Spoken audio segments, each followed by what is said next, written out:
ریاکار کی 3 علامتیں۔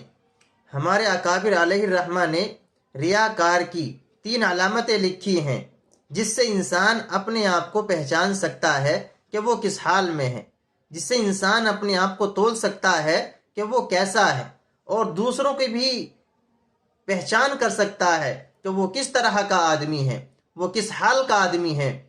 پہلی علامت یہ ہے کہ آدمی خلوت میں سستی کرے گا اور جلوت میں چستی کرے گا،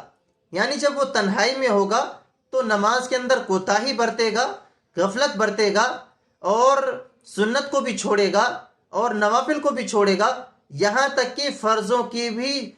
کو بھی چھوڑ دے گا۔ لیکن جب وہ مجمع میں جائے گا، مسجد میں جائے گا، باہر جائے گا، تو لمبی لمبی رکعتیں ادا کرے گا، نماز پڑھے گا، لمبی لمبی نماز پڑھے گا، سنت بھی ادا کرے گا، نوافل بھی ادا کرے گا، اور فرضوں کو بھی ادا کرے گا، یہاں تک کہ اشراق کی نماز بھی ادا کرے گا۔ کیوں؟ تاکہ لوگ کہیں کہ کتنا صوفی صافی آدمی بندہ ہے، اور کتنا پکا نمازی ہے، کتنا بڑا نمازی ہے، لوگ دیکھ کر کہیں کہ کتنا نماز کا پابند ہے، نماز کی پابندی کرتا ہے۔ لیکن جب یہی آدمی تنہائی میں ہوتا ہے، گھر کے اندر ہوتا ہے، تو نمازوں کو چھوڑ دیتا ہے،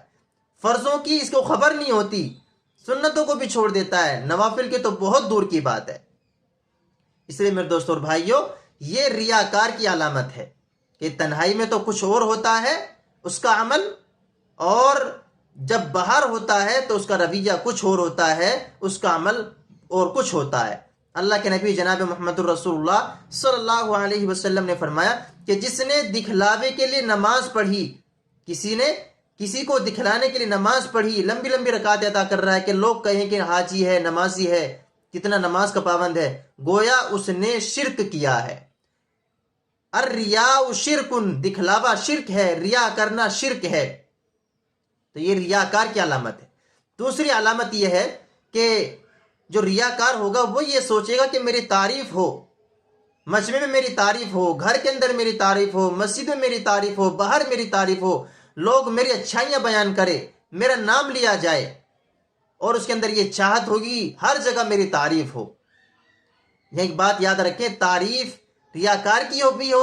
ہوتی ہے اور مخلص بندے کی بھی تعریف ہوتی ہے۔ ان دونوں کے اندر فرق کیا ہے؟ یاد رکھیں، جب ریاکار کی تعریف ہوتی ہے تو وہ دل کے اندر ہنس رہا ہوتا ہے کہ میری تعریف ہو رہی ہے، لیکن جو مخلص بندے ہوتے ہیں، اخلاص مند ہوتے ہیں، وہ دل کے اندر رو رہے ہوتے ہیں کہ میری تعریف ہو رہی ہے۔ جیسا کہ امام اعظم علیہ الرحمہ فرماتے ہیں کہ کسی آدمی نے ان کی تعریف کی تو انہوں نے اللہ سے دعا کی، اے اللہ تو نے لوگوں کو میرے ساتھ جو حسن زن عطا کیا ہے، جو اچھا گمان عطا کیا ہے، اب مجھے بھی اس حسن زن کے مطابق بنا دیجئے، مجھے بھی اس اچھے گمان کے مطابق بنا دیجئے۔ یعنی جو مخلص ہوتے ہیں، اللہ کے نیک بندے ہوتے ہیں، اللہ کے برگزیدہ بندے ہوتے ہیں، وہ یہ نہیں چاہتے کہ میری تعریف ہو، بلکہ وہ تو پوشیدہ طور پر، مخفی طور پر اللہ کی عبادت ادا کرتے ہیں، اللہ کو راضی کرنے میں لگے رہتے ہیں۔ لیکن جو ریاکار ہوتے ہیں وہ یہ سوچتے ہیں کہ میری تعریف ہو، مجمع میں، مجلس میں، اجلاس میں، گھر میں، باہر بستی میں، گلی کوچوں میں اس کا نام روشن ہو، تو یہ ریاکار کی علامت ہے۔ تو تیسری علامت یہ ہے، لیکن یہاں ایک بات اور یاد رکھیں، اگر کسی اللہ کے نیک بندے کو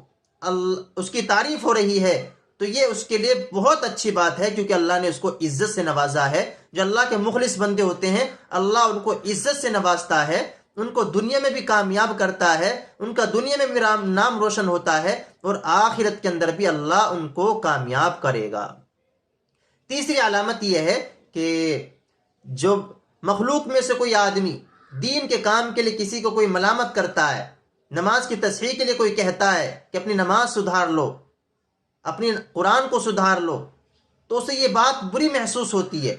اور اس بات کی وجہ سے وہ چھوڑ کر چلا جاتا ہے، ذرا سی بات پر سنت کو ختم کر دیتا ہے، سنت کے عمل کو چھوڑ دیتا ہے، قرآن کو چھوڑ دیتا ہے، مسجد کو چھوڑ کے چلا جاتا ہے، امام کے پیچھے نماز پڑھنی چھوڑ دیتا ہے۔ حتیٰ کہ اگر کسی نے شریعت کی حدود میں رہ کر کسی کی تصحیح کرا دی نماز کی یا قرآن کی، تو یہ بہت اچھی بات ہے، اس میں کوئی حرج کی بات نہیں ہے، اور ہونا چاہیے، یہ عمل ہونا چاہیے، اور یہ مذاکرہ ہونا چاہیے کہ نماز کی تصحیح ہو، قرآن کی تصحیح ہو، اور جو ہے ہمارے مسائل کی تصحیح ہو، یہ ہونا چاہیے۔ لیکن جو ریاکار ہوتا ہے وہ ذرا سی بات پر وہ چھوڑ کر چلا جاتا ہے، اسے برا محسوس ہوتا ہے۔ اس لیے میرے دوستوں اور بھائیوں، ایسی برائیوں سے بچنا چاہیے۔ اللہ کے نبی نے فرمایا کہ جو ریا کے لیے عبادت کرتا ہے، ریا کے لیے قرآن پڑھتا ہے، یا ریا کے لیے وہ لباس پہنتا ہے، یا ریا کے لیے وہ مال خرچ کرتا ہے، یا ریا کے لیے وہ نماز ادا کرتا ہے، تو گویا انہوں نے یہ شرک جیسا عمل کیا ہے، اور اللہ تبارک و تعالیٰ اس شرک کی وجہ سے ہو سکتا ہے ان کو جنت میں بھی جہنم میں بھی داخل فرما دے۔ اس لیے ہم دوستوں کو جو ہے عمل کرنے کی کوشش کرنی چاہیے۔ اللہ تعالیٰ مجھے بھی اور آپ کو بھی عمل کی توفیق